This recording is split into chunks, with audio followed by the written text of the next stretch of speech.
So you're looking to play something other than good old-fashioned D&D, but there are lots of systems out there. How do you know which one is going to work for you? How do you sell it to your players? And what do you look for in a new role-playing system? This is what I do, so maybe it'll help you.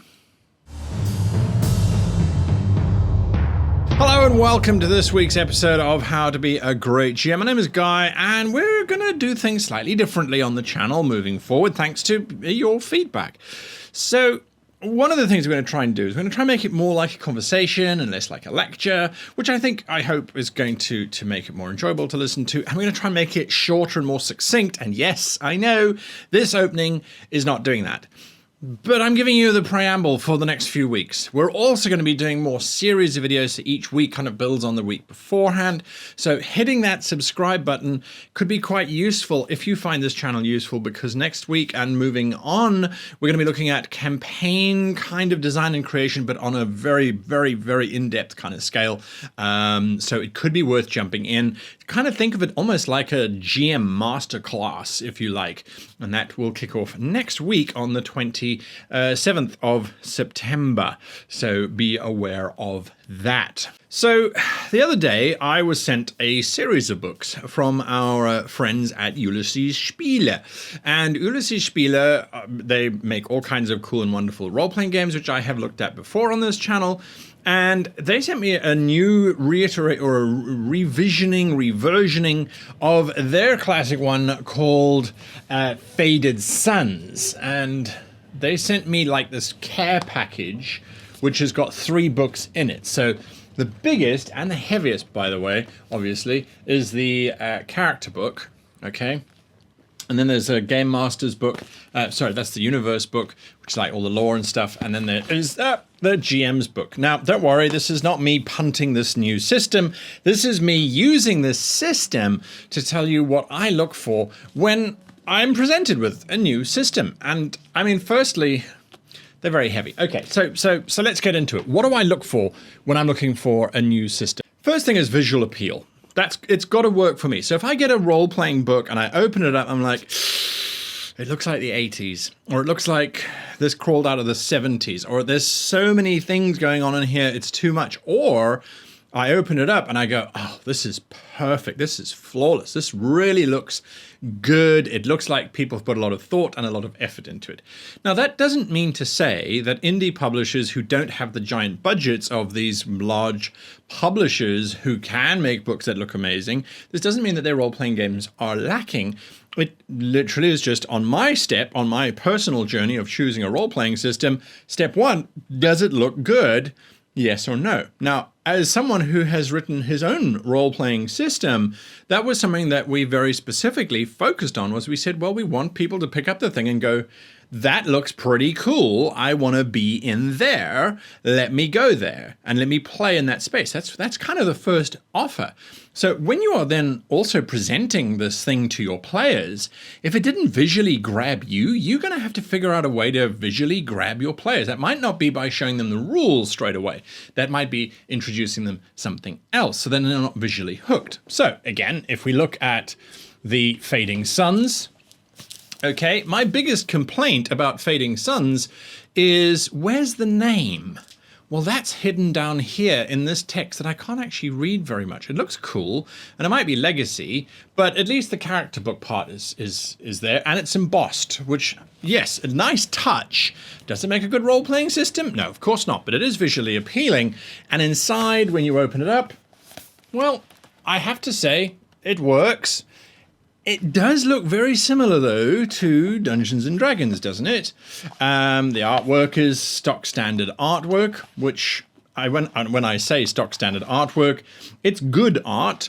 The book looks very, very pretty. The layout makes a lot of sense. So you go, okay, cool. So this looks like a role-playing system that has gone through the paces. And obviously Ulysses Spieler, we know that they produce great role-playing games and that they have a high standard of quality. And when you look at all three books, they have that quality across. Okay, so visual appeal out the way. On to the second part. And this part, I think, is the most important part. So of this whole video, if this is the one that gets you to hit that like button, see what I did there? Then I hope that that's what happens. Rules clarity. When I pick up a rule book, I need to, within the first few pages, understand how the rules work. If I don't, why am I being punished? Now, I have reviewed other stuff from Ulysses Spieler, which was not that, where you pick up the rules and you're like, oh, there's so much in here. It's so in-depth. That might be something that you look for. It's not something that I look for. I want to be able to pick up a rule system and in a few seconds explain it to my players, because ultimately there's no point in buying a role-playing system if you're only going to be playing with yourself. It's not how the game works. We need others to play with, okay? So, when you look at role-playing systems, you go Dungeons and Dragons, you roll a d20, you add some modifiers, boom, you get the outcome. If you beat the outcome, you succeed at whatever it is that you're trying to do, you roll damage, or you continue on your journey. That's it, in a nutshell. So, let's look at Fading Suns, right? What is their system?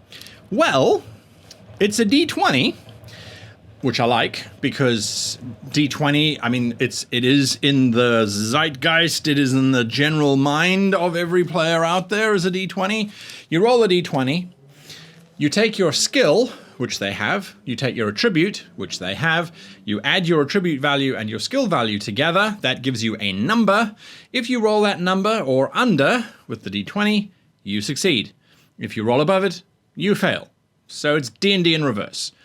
Which is fine, because just saying that means that my players automatically understand that. Within page, I think it's like page 4 or 5, they had explained that to me. The first 3 pages was the usual, this is what role-playing is, and blah, blah, blah, blah, blah, blah, blah, blah. Okay, cool.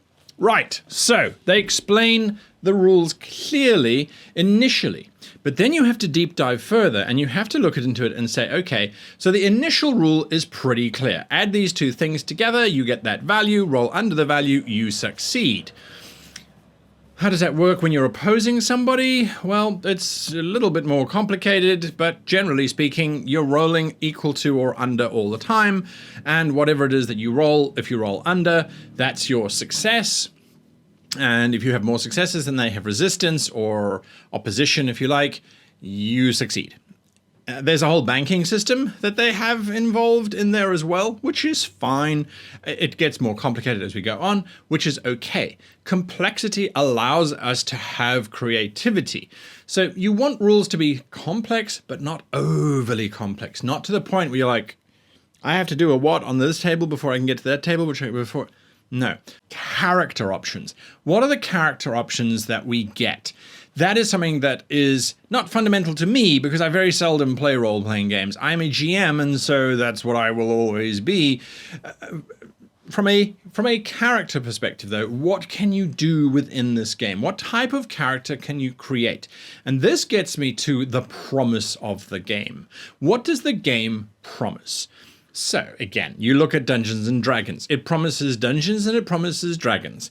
Can you fight dragons? Can you go into Dungeons and Dragons? Yes, you can. And are the characters that you play in Dungeons and Dragons the ones that are most likely to be doing those activities? Well, yes. So there is a beautiful symmetry in terms of the game promises Dungeons and Dragons, and that's what you get. Star Wars. Can you be a Jedi or a bounty hunter? Because that's what Star Wars promises. Yes, you can. Can you fly in starships? Yes, you can. So we need the promise to be there for the player characters as well as for the GMs, which we'll get to in a little bit. When you look at character options, you need to not only have a variety of different species that players can play.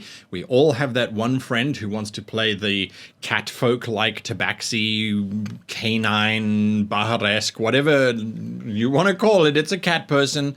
We all have those. We all have the ones who want to play the elves, and we all have the ones who will play humans, regardless of how many other options that there are. But we need to have those options. We also need to have classes that inspire you to go, oh, this is pretty cool. This is pretty awesome. I want to be one of those because it makes sense.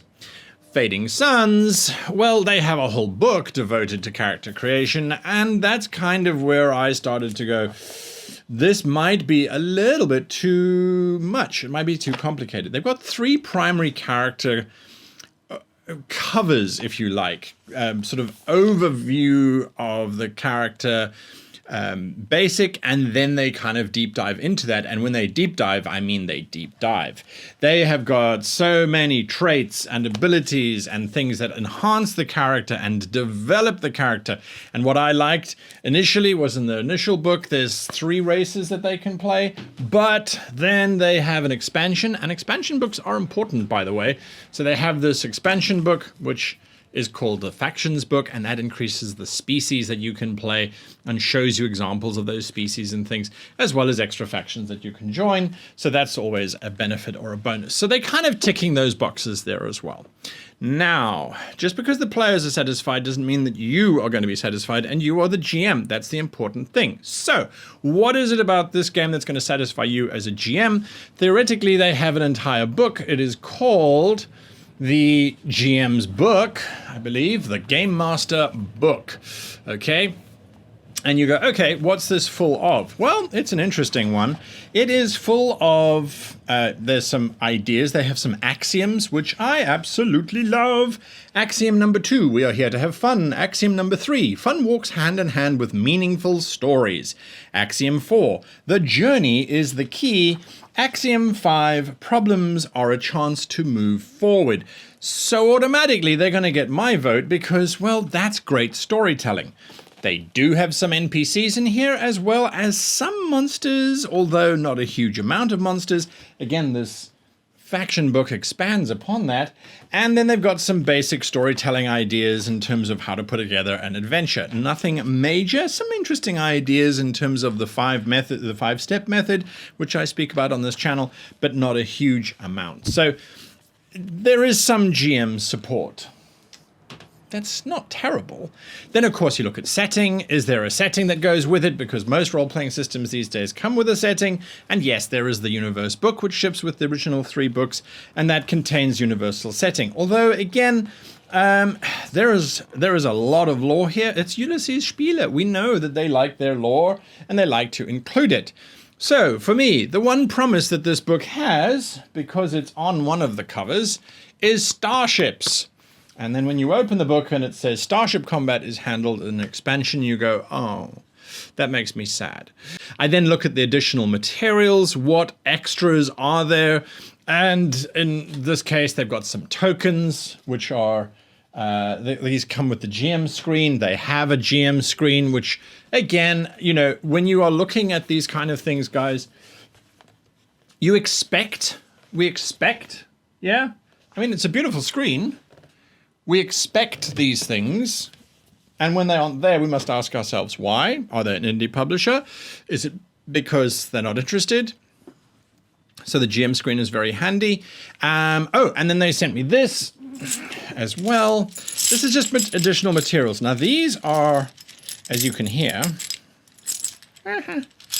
metal coins, which have been manufactured. And what these metal coins represent are victory points, like 10 victory points. The entire game is called the victory point system, by the way, and then weird points.